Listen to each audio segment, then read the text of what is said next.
In this lesson, we're going to learn about downloading apps from the Google Play Store. As of December 2016, there are 2.6 million apps in Google Play. You can download apps through the Play Store app that's already installed on your Android device by default. You can also log into the Google Play through your Google account at play.google.com and then specify the Android device on which to install the app.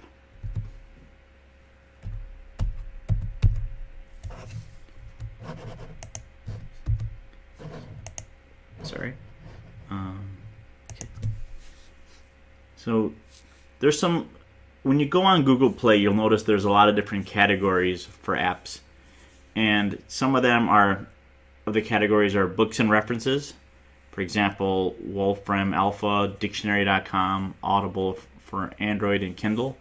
There's business apps such as Polaris Office, Office Suite 8, QuickBooks, PayPal here. Communication apps such as Snapchat, LinkedIn, Pinterest, Instagram, and so on. Educational apps like Google Classroom, Star Tracker. There's entertainment apps like Showtime, History Channel, Discovery, HBO, you name it, Netflix. Finance apps such as PayPal, Credit Karma, Google Wallet, and Chase. There's games, Pac-Man, Angry Birds, Fruit Ninjas, Tetris, Solitaire, you name it. There's tons of games out there.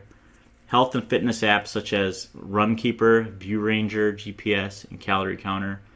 Life cycle apps such as Assistance, Horoscope, Food Network, Starbucks. Live wallpaper app such as Facebook, Next Launcher, 3D Shell, Weather Live. Media and video apps such as VHS Camera Recorder, Viva Video Pro, and medical apps like Feed Baby Pro and CareZone, and a few others. Music apps like SoundCloud, Spotify, Beats, Pandora, iHeartRadio. News and magazine apps, for example, BBC, CBS, NBC, and so on. Photography apps such as Google Camera, Instagram, and so on. I'm not going to name everyone here. I mean, there's just too many to name. Productivity apps such as Pocket, Wunderlist, Word, Google Docs, SwiftKey. Tons of shopping apps like Zappos, which is an online shoe store, Groupon, JackThreads, social apps like Snapchat, Instagram, Meetup. Sport apps like Fox Sports, The Score, NBA, ESPN, CBS. There's a lot of tool apps like CM Security Antivirus, Clean Master, Google Translate. Transportation apps like Uber and Lyft. Travel and local apps like Priceline, Google Earth, Hotels.com. Weather apps like AccuWeather and Weather Underground, Yahoo Weather. Widget apps like Facebook, Pandora, Pocket Casts, and so on.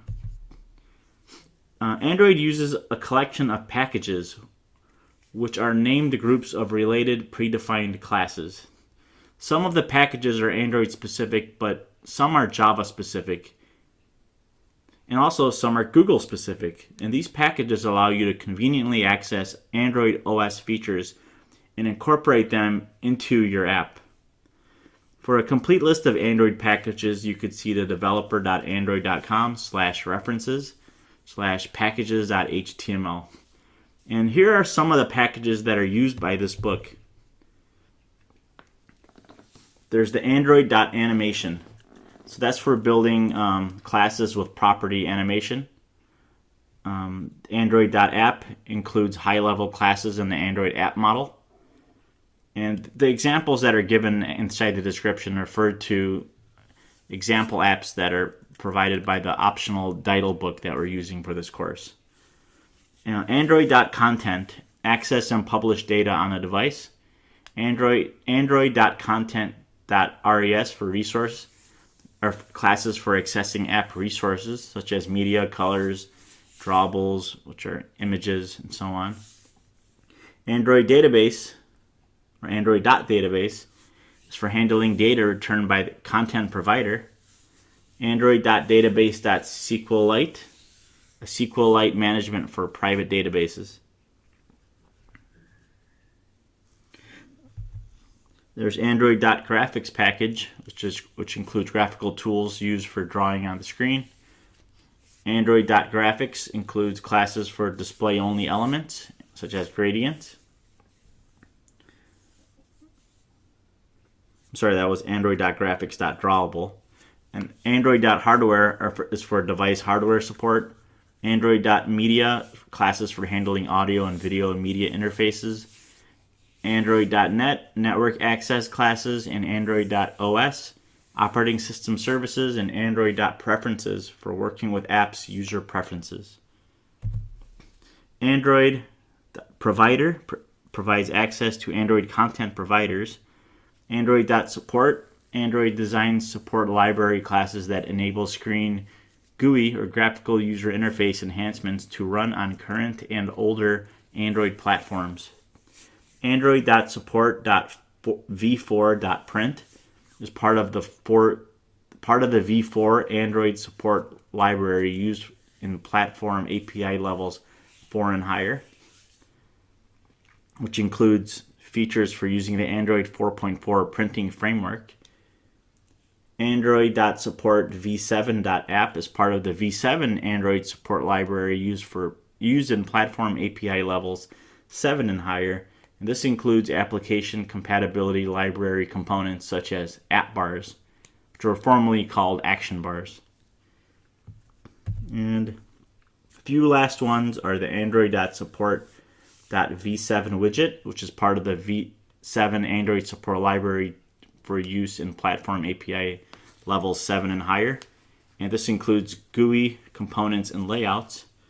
Android.text is for rendering and tracking text changes. Android.util are utility methods and XML utilities. Android.widget are for user interface classes for widgets. And Android.view user interface classes for layout and user interactions. So when you start building your Android app, you may use a lot of these different packages as part of your import statements at the top of your classes. And we'll see some more of these later on when we start building an app.